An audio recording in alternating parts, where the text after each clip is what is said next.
Bismillahirrahmanirrahim. Assalamualaikum warahmatullahi wabarakatuh. Alhamdulillahi rabbil alamin. Assalatu wassalamu ala ashrafil anbiya'i wal mursalin wa ala alihi wa ashabihi wattabi'ina wattabi'ihim bi ihsanin ila yaumiddin. Subhanaka la ilma lana illa ma 'allamtana innaka antal alimul hakim. Rabbi shrah li sadri wa yassir li amri wahlul 'uqdatam min lisani yafqahu qawli. Wala hawla wala quwwata illa billahil aliyyil azim. Wa hasbunallahu wa ni'mal wakil wa ni'mal maula wa ni'man nasir. Wa amsayna ala fitratil islam wa kalimatil ikhlas wa ala dini nabiyyina Muhammadin sallallahu alaihi wasallam wa ala millati abina Ibrahim hanifa wa ma kana minal musyrikin. Muslimin dan muslimat yang dirahmati Allah sekalian, malam ni kita mula pengajian maya ataupun pemaya yang pertama. Dan malam ini, sebagaimana yang telah saya maklumkan petang tadi, kita akan membawa satu topik perbincangan berkait dengan takutkan corona atau takutkan Allah. Saya mengambil tajuk ini ekoran daripada sehari dua ini viral satu video yang dirakamkan daripada satu himpunan di Indonesia, seorang penceramah yang sedang berucap di hadapan ahli jamaahnya, di mana penceramah tersebut dengan jelas menyebut bahawa kita akan kirimkan jemaah ke tempat corona. Virus corona takut sama jemaah. Jemaah tidak takut sama virus. Jemaah hanya takut kepada Allah Subhanahu wa ta'ala. Jemaah tidak takut kepada corona.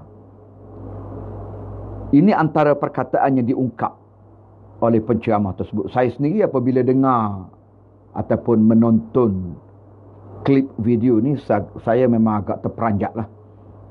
Bagaimana seorang penceramah boleh mengeluarkan ataupun boleh mengungkapkan kenyataan yang sedemikian. Saya akui orang-orang yang seperti ini mempunyai semangat yang sangat tinggi untuk hidup beragama, mempraktiskan agama. Tetapi malangnya, cara mereka mempraktiskan agama itu sangat gharib, sangat pelik, sangat asing. Sepatutnya untuk mempraktiskan agama ini, dia tidak memadai dengan semangat. Dia mesti bertunjangkan ilmu. Dia mesti berpaksi kepada ilmu yang benar, ilmu yang betul mengenai dengan Islam. Semangat perlu, tetapi semangat mesti dibimbing dengan ilmu. Tak boleh semangat saja untuk beramal dengan Islam tanpa mempunyai ilmu yang jelas. Jadi berkait dengan isu ini, ramailah orang hubungi saya bertanya apa pandangan saya tentang ungkapan yang disebut. Saya tidak mahu tajrih individu ataupun pihak tertentu dalam isu ini. Cuma saya nak pergi secara ilmu, secara ilmiah untuk menilai ataupun melihat apa yang diungkapkan dalam kenyataan tersebut, yang disambut oleh jamaahnya dengan lafaz Allahu Akbar seperti teruja dengan ucapan tu. Ya, sekali tengok memang semangat. Kita teruja menunjukkan dia hanya takut kepada Allah, tidak takut kepada virus, tidak takut kepada corona. Corona hanya makhluk Allah. Kenapa perlu takut kepada makhluk? Kita hanya takut kepada Allah Subhanahu wa ta'ala. Allahu Akbar. Dia disambut dengan lafaz kebesaran Allah Subhanahu wa ta'ala. Sebab siapa pun teruja, memang kita takut kepada Allah. Kita tidak takut kepada makhluk. Selayaknya begitu. Sebagai seorang Muslim, sebagai seorang mukmin, hanya perlu takut kepada Allah, bukan takut kepada makhluk. Tetapi persoalannya dalam isu ini, bukan begitu cara untuk kita memahaminya. Bukan begitu. Saya bawa satu hadis Nabi SAW. Hadis daripada Usamah bin Zaid. Satu hari Usamah bin Zaid berkata, Rasulullah SAW telah bersabda. Kata Nabi, At-ta'un rijsun ursila ala ta'ifatin min bani Israel aw ala man kana qablakum. Ta'un ini adalah satu kotoran.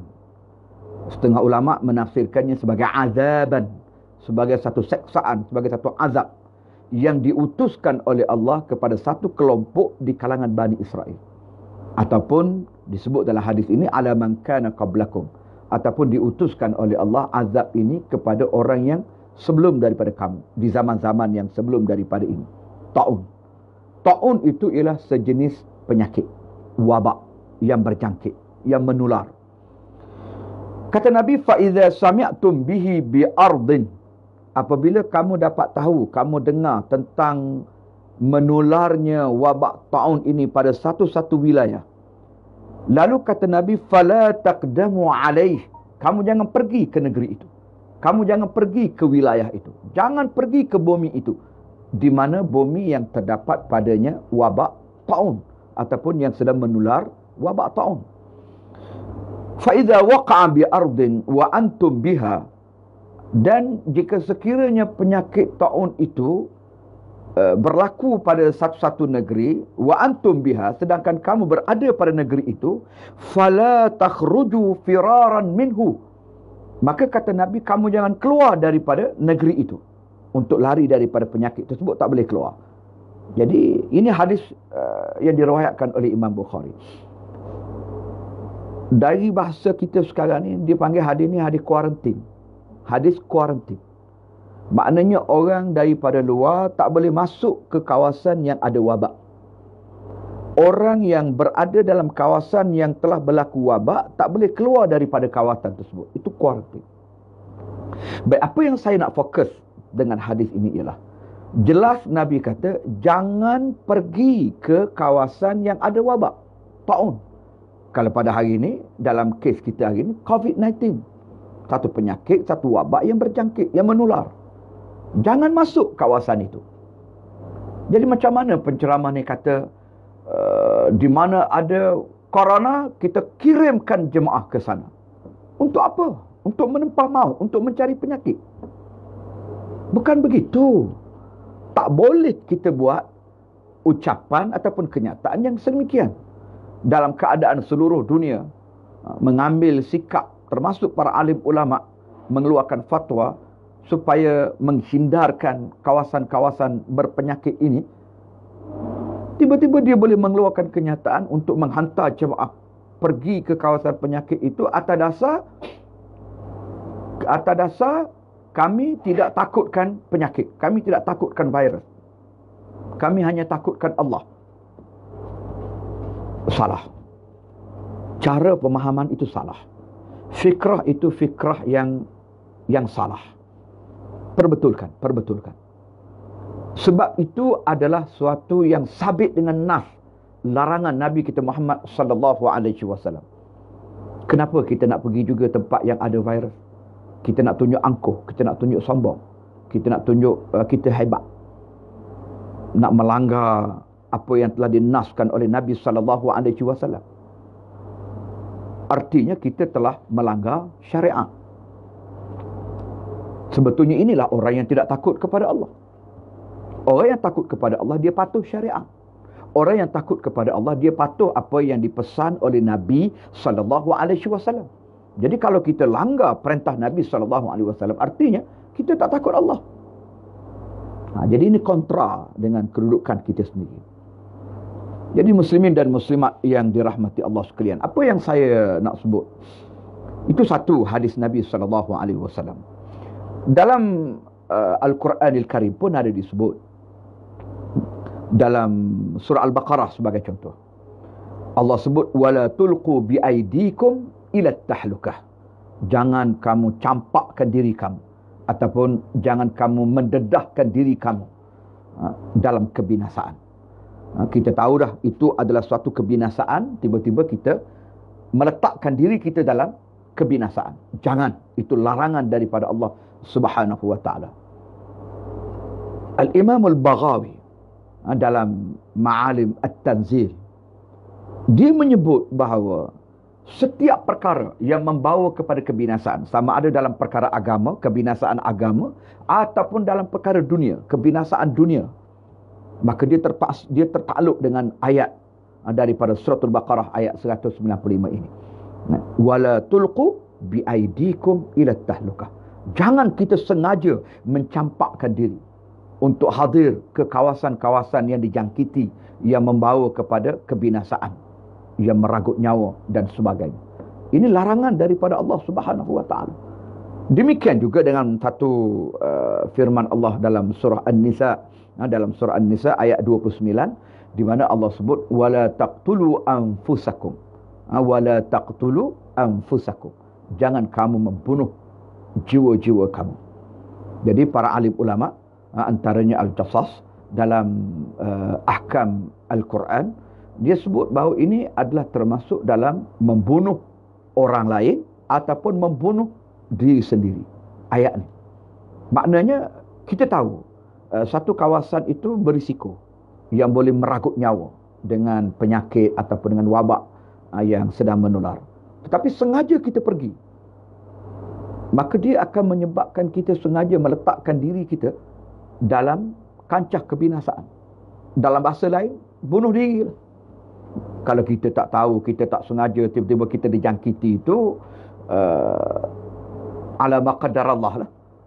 Apa boleh buat? Kita dah berikhtiar, kita dah menjauhkan diri, kita dah jaga kebersihan dan sebagainya, tapi kita ditakdirkan Allah dijangkiti, maka itu adalah ujian daripada Allah untuk menguji kesabaran kita. Tapi persoalannya yang sengaja nak pergi, ataupun yang sudah tahu dirinya dijangkiti tapi enggan untuk mengambil perawatan, tidak mau memberi kerjasama kepada pihak kesihatan umpamanya. Kadang-kadang saya pun tidak faham kenapa harus ada insan yang sebegitu. Kalau kita lihat sebagai contoh, rakan-rakan kita di kalangan doktor, tabib, bertungkus lumus mereka siang malam. Ada yang on call, ada yang maknanya bekerja, tidur di hospital kerana nak merawat pesakit-pesakit yang dijangkiti wabak COVID-19 ini. Kita bukan saja boleh sebut bahawa mereka itu hero negara, tetapi cuba kita lihat bagaimana pengorbanan mereka, kesungguhan mereka, kepenatan mereka. Tiba-tiba kita tidak memberi kerjasama yang baik. Kalau setakat tidak memberi kerjasama yang baik itu hanya melibatkan pribadi kita, diri kita, boleh tahanlah. Walaupun itu pun sabit dengan larangan, kerana membinasakan diri sendiri, mencampakkan diri dalam kebinasaan, mendedahkan diri kepada kebinasaan. Bunuh diri pun salah. Apatah lagi kalau ia melibatkan orang lain. Balik ke rumah, bertemu dengan keluarga, bertemu dengan anak isteri, bertemu dengan jiran tetangga. Mungkin kawan-kawan tak tahu dia dijangkiti. Dia tahu dia jangkiti, tapi dia ataupun dia ada possibility untuk dijangkiti. Mungkin kerana dalam majlis tersebut ada orang lain yang telah diisytiharkan positif COVID-19. Maka dia bersama dengan individu tersebut pada satu ketika, tetapi enggan untuk pergi membuat rawatan atau membuat laporan untuk dirawat. Maka itu perbuatan yang sengaja untuk menjangkitkan ataupun menularkan penyakit ini kepada orang lain. Maka dia telah memberi satu kemudaratan kepada pihak yang lain. Ini juga adalah sesuatu yang dilarang. Kerana kita kena ingat, wabak ni dia bukan setakat demam-demam biasa kemudian baik kebah dengan Panadol sebiji begitu. Kita telah diberikan taklimat oleh pihak kesihatan, pihak doktor pakar, bahawa ia adalah merupakan penyakit yang berbahaya, yang berisiko maut kalau tidak dirawat dengan cepat. Jadi oleh kerana itu kita tidak boleh bersambil lewa ataupun mengambil mudah dalam perkara yang seperti ini. Baik, muslimin dan muslimat yang dirahmati Allah sekalian, saya sebut tadi, betul lah corona ni hanyalah makhluk Allah Subhanahu wa taala. Tapi kita kena ingat dia adalah penyakit yang berjangkit. Jadi mana boleh kita biarkan ataupun kita bersikap untuk orang panggil berani untuk masuk ke kawasan tersebut. Saya masih lagi terngiang-ngiang lah, ucapan penceramah tersebut. Kita kirimkan jemaah ke kawasan di mana ada corona. Sebab kita tak takut corona, kita takut Allah. Allahu Akbar. Muslimin dan muslimat yang dirahmati Allah sekalian. Dalam satu hadis yang diriwayatkan oleh Abu Hurairah. Hadis ini dicatatkan dalam Sahih Al-Bukhari. Nabi SAW sebut, hadis sahih.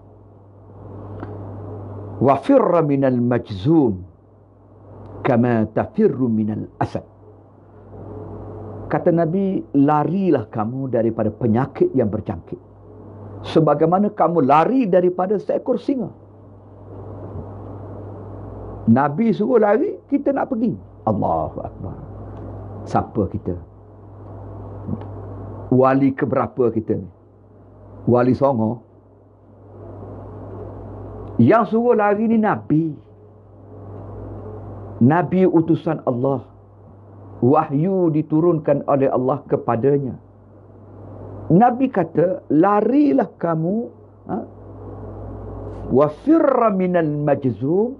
Larilah kamu daripada penyakit yang berjangkit, wabak yang menular. Kama tafirru minal asad. Sebagaimana kamu lari daripada singa. Cuba saudara bayang, macam mana kita lari daripada singa, daripada harimau. Tak sah harimau, tak sah singa lah. Beruk bekeng sudahlah. Tiba-tiba ada 3-4 ekor beruk bekeng. Di rumah saya ni ada di laman tu, kadang-kadang petang-petang datang 4-5-16 ekor beruk daripada hutan seberang. Barangkali kerana habitat mereka terancam, masuk kawasan kampung. Berderet melalui tali api tu, masuk ke atas, naik ke atas atap rumah. Tak berani kita nak keluar. Beruk je. Monyet je. Kerana kita bimbang dicakarnya, digigitnya, dikerumun. Cedera kita. Itu baru monyet. Bayang kalau Allahu Akbar. Minta maaf lah. Bayang kalau singa, kalau harimau ada 2-3 ekor depan rumah, mau kita keluar? Keluarlah. Kenapa nak takut? Harimau makhluk Allah. Singa makhluk Allah. Macam corona makhluk Allah. Kirimkan jemaah ke kandang singa. Jangan buat bergurau begitu. Allah. Nabi kata lari daripada penyakit sebagaimana kamu lari daripada singa. Itu Nabi suruh. Apabila Nabi suruh, kita taat. Apabila taat pada Nabi, itu taat pada Allah. Taat pada Allah itu bukti kita takut kepada Allah. Langgar perintah Nabi, langgar perintah Allah. Langgar perintah Allah itu bukti kita tidak takut kepada Allah. Kita kena faham. Kita kena faham konsep itu. Jadi, ikhwah dan akhwat muslimin dan muslimat yang dirahmati Allah sekalian, kita kena insafilah perkara ni. Kita kena insafi perkara ni. Bukan saja hadis Nabi, ulama pun telah ijma'. Ulama telah ada nas dalam perkara-perkara yang bersifat darurat ini, walaupun mungkin ada kata, itu mungkin tak disebut perkataan COVID. Ya, tak sebut perkataan COVID dalam hadis Nabi sebab COVID ni benda baru, penemuan baru. COVID itu satu jenis virus daripada keluarga corona yang belum dikenal pasti nama tepatnya. COVID-19 ini memang benda baru, tak ada dalam hadis. Tapi kaedah kita ambil kira soal kemudaratannya itu. Kita kias dengan ta'un, kerana ta'un juga penyakit yang menular, penyakit yang berjangkit, wabak yang membinasakan, yang membunuh.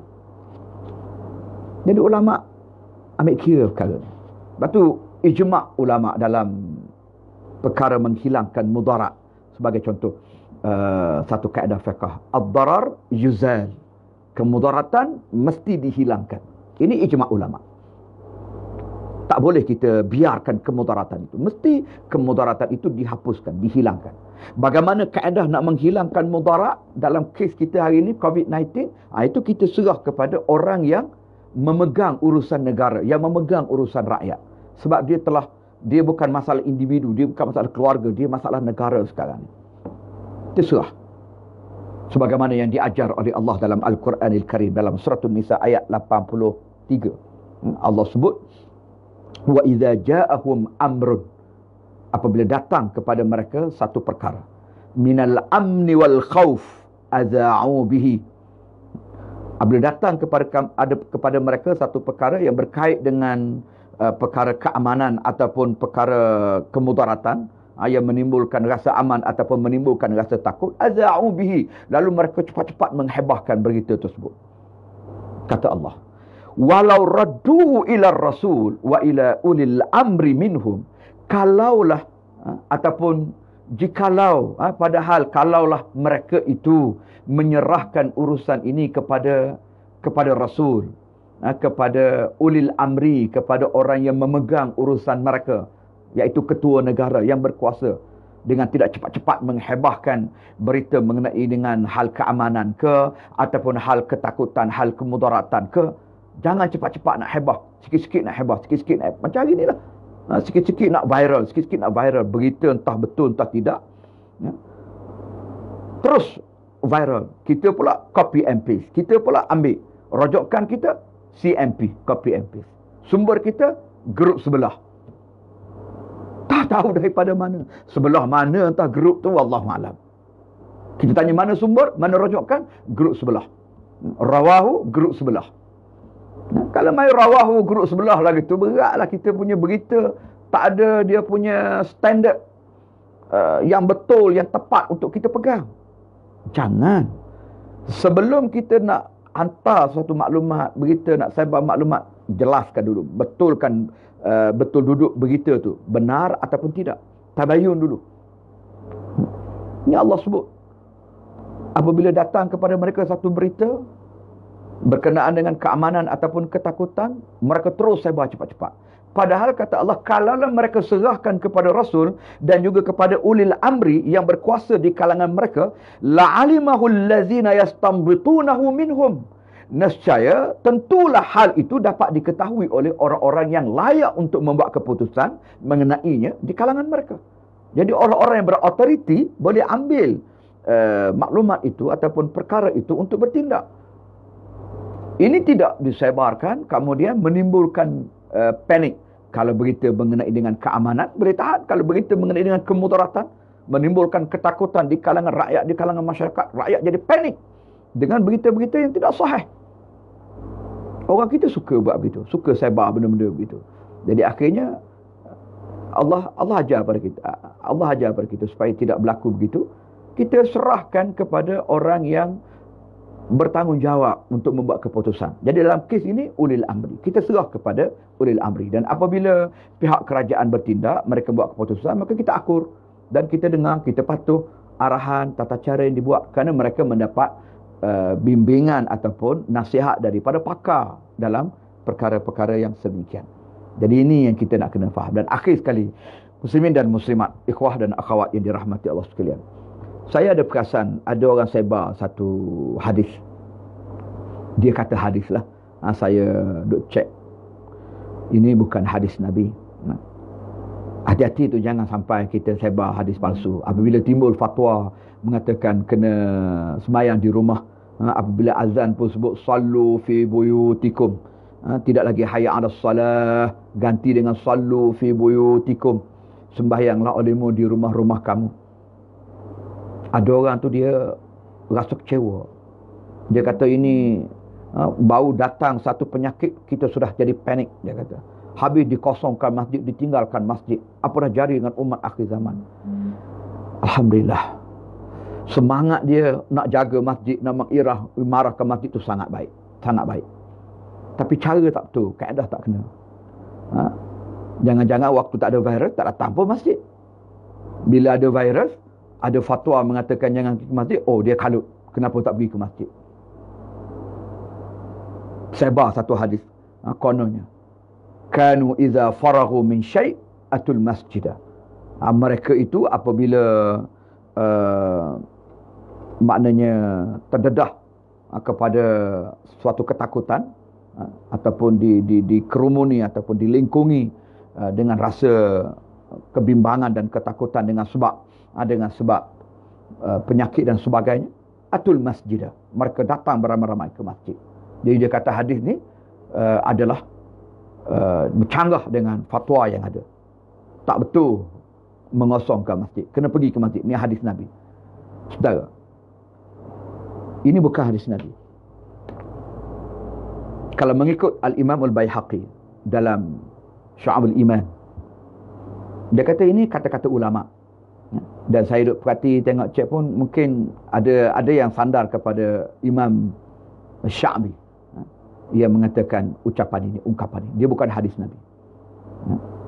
Kalau nak kata-kata ulama, tak apa, kata ulama. Sebab ulama boleh ada salah dan silapnya. Tapi kalau Nabi, kita tak boleh nak kata salah kalau hadis Nabi. Tapi kalau bukan hadis Nabi, jangan kita kata itu hadis Nabi. Menyandarkan sesuatu yang bukan perkataan Nabi, maka itu adalah hadis palsu. Bahaya. Falitabawa maq'adahu finnar. Jangan berbohong di atas nama Nabi SAW. Jadi beginilah kisahnya, berdasar kepada hadis dan juga nas Al-Quran yang kita baca tadi. Kita yakin apa yang telah diputuskan oleh Majlis Fatwa Ulama dan juga apa yang diambil tindakan oleh kerajaan kita untuk membendung ataupun memutuskan talian rangkaian wabak ini dengan cara stay at home, duduk di rumah. Tak apalah, bersabarlah, mungkin ada hikmah je lah, ada hikmah. Kalau duduk di rumah pun kena penyakit juga, itu barulah ujian daripada Allah. Dan kalau kita bersabar di atasnya, insya-Allah mati pun dapat pahala syahid. Tapi jangan kita pergi cari, jangan kita keluar untuk pergi cari penyakit, jangan. Duduk di rumah banyak perkara kita boleh buat. Malam ni pun kita boleh baca Yasin, kita boleh semayang, kita boleh bermunajat, kita boleh berdoa kepada Allah. Dan kita boleh buat kuliah, walaupun tak boleh keluar di masjid, kita boleh buat kuliah online. Allah takdirkan ada teknologi yang sebegini. InsyaAllah kita boleh bertukar-tukar ilmu. Tak lama pun mudah-mudahan dengan berkat doa kita, dengan berkat kita mematuhi sunnah Nabi SAW, insyaAllah penyakit ini tak lama akan menurun, akan berkurangan, dan kita akan kembali boleh menjalani kehidupan sebagaimana biasa. Banyakkan berdoa. Allahumma inna na'udzubika minal baras wal junun wal juzam wa min sayyi'il asqam. Banyakkan berdoa kepada Allah Subhanahu wa taala. Insya-Allah mudah-mudahan Allah memberi keberkatan kepada kita semua, memberi keselamatan, keafiatan kepada kita semua. Jadi jangan timbullah isu takut corona ke takut Allah. Pertanyaan itu pun tak betul lah. Tentu saja kita orang beriman takut kepada Allah. Tapi bukan bermakna dah tak takut corona, jom kita pergi tempat-tempat yang mana ada corona. Jangan. Jangan menyusahkan orang. Menyusahkan orang dan merosakkan diri sendiri. Dimurkai oleh Allah Subhanahu wa taala. Dan sekarang itulah.